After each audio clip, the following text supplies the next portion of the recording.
Question: how do you find objective news coverage paired with some ghastly puns, all delivered in 10 minutes? Answer: this is CNN 10, and I'm Carl Azus, happy to have you along for the ride. It's been a roller coaster ride for international stocks this week. The Dow Jones Industrial Average, an index of 30 important American stocks, fell hundreds of points on Monday and Tuesday. Japan's Nikkei index dipped more than 3%. Key Australian stocks dropped 1.6%. Indexes were also down in Germany and London, stocks seeming to drop as the earth spun around. The main culprit for this is a disease outbreak that started in Wuhan, China late last year. The new coronavirus is not as widespread or deadly as the flu, but it's mysterious. International health officials aren't sure how it started. They don't know exactly how it spreads. They're not certain how contagious people are when they get it. Because of all that, they've had to resort to serious measures to try to contain it. Closures, cancellations, lockdowns, and quarantines are some of those measures. In Italy, which has seen the worst outbreak in Europe, at least 322 people have caught the new coronavirus and 11 have died. Italian authorities continue to monitor and to try to prevent the spread of coronavirus here in what is the first major outbreak outside of Asia. 11 towns under quarantine with some 100,000 people affected by that. Italian authorities have had to put in special measures to ensure that those quarantines are respected with laws designed to keep people in and to keep people out. A 3-month sentence looms if anyone tries to disobey those quarantine rules. There's been an impact on tourism. We've talked about the cruise ship in Japan where there have been hundreds of cases. On Tuesday, there were lockdowns and isolations in hotels in Austria and the Canary Islands because guests who'd traveled there from Italy initially tested positive for coronavirus. All public and private schools are closed for 2 weeks in Bahrain, where there have been 26 cases so far. Iran has seen dozens of cases, and planned military exercises between the United States and South Korea were expected to be scaled back because of concerns about the disease. So as the new coronavirus has spread around the globe, it's had a myriad of impacts on the different societies it's hit. 10-second trivia. On May 29, 1848, which state became the 30th to be admitted to the Union? Texas, Iowa, Wisconsin, or Oregon?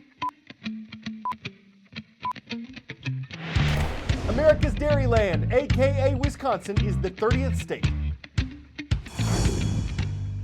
And though the state's 2020 presidential primaries for Republicans and Democrats aren't scheduled until April 7th, a town in Wisconsin has been testing out a new technology related to voting. It's something that could make critics skeptical, as technology was at the heart of the problems in the Iowa caucuses on February 3rd. People had trouble with the smartphone application there, as well as a call-in line and other issues. But this is another example of how organizations are trying to streamline and secure the voting process.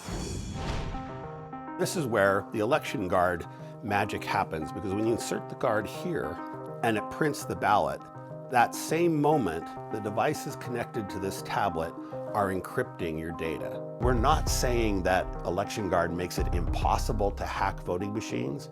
We're saying it makes it pointless to hack voting machines. We're right outside the town hall for the town of Fulton, Wisconsin. Fulton doesn't have a bank, a post office, or even a grocery store. But today, this town of just over 3,000 residents is testing the latest voting security technology in a statewide election. The grand vision of Election Guard is to make elections more safe, secure, and trustworthy than they have ever been in the history of the United States. Microsoft says ballots are encrypted electronically the moment they're cast and stay that way.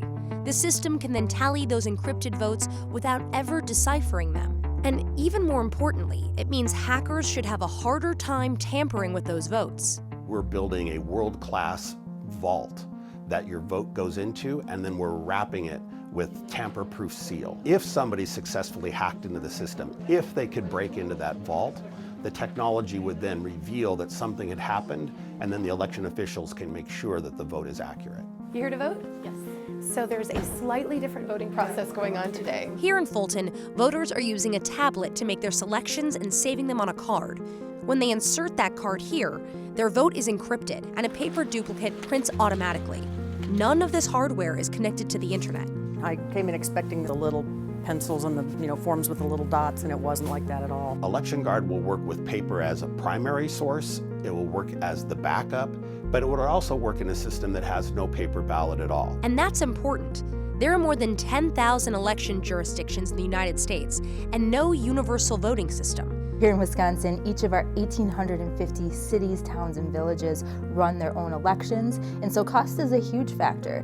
The Microsoft team wouldn't say how much it spent on the Election Guard project, but it's clear this isn't a profit play. Anyone can download the open source software for free. It's absolutely core to our democracy that people know that when they vote, their vote counts. A recent Gallup poll found that 59% of Americans lack confidence in the honesty of U.S. elections. I think one of the largest challenges that's facing the election cycle this year is misinformation. It doesn't take an actual breach or an actual hack of a system. It just takes a rumor to undermine someone's confidence. That's why a core feature of Election Guard is voter confirmation. Jill Karofsky, 124. Fulton's official results came from a hand count of the paper duplicates. It also resulted in the exact same numbers from the tally from the machine. The encrypted tally from Election Guard matched. And for the first time, voters could use a unique code to verify that their vote was counted. Your vote was counted. Do you have to be a software engineer to understand the significance of this? Voters will believe in the technology when they see that it works and that it works consistently. We're really optimistic and hopeful that in the 2024 election cycle, many votes in the United States will be cast using Election Guard technology. But in the wake of public debacles like the app meltdown at Iowa's Democratic caucuses, this is an awkward moment. Many officials and voters might be wary of new technology from private companies. Do you think private tech companies are the answer to securing our democracy? We need the public sector and we need the private sector working together to solve these problems. I voted it, and I hope it counted.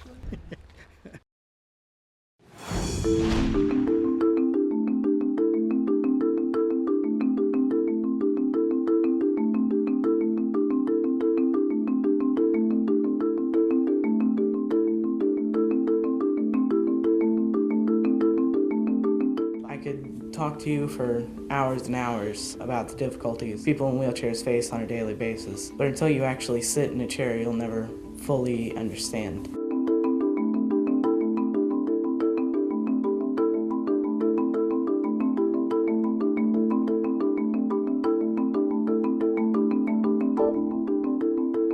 Together we can change the world one challenge at a time.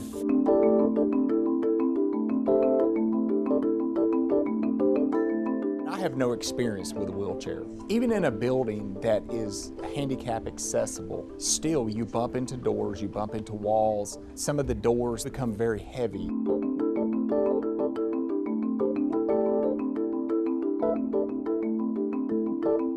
They can influence things. They can help people achieve more independence.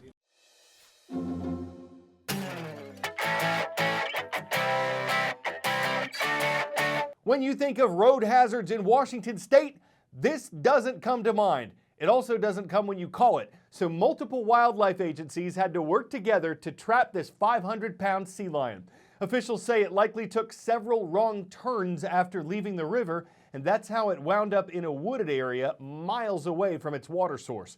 The sea lion was relocated to the Columbia River after it was trapped.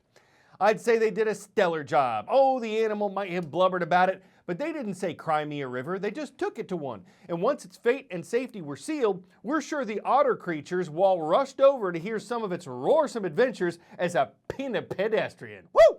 On yesterday's show at youtube.com/CNN10, we got a comment from Baptiste High School in Baptiste, Oklahoma. Let's go Panthers! Thank you all for watching. I'm Carl Azus for CNN.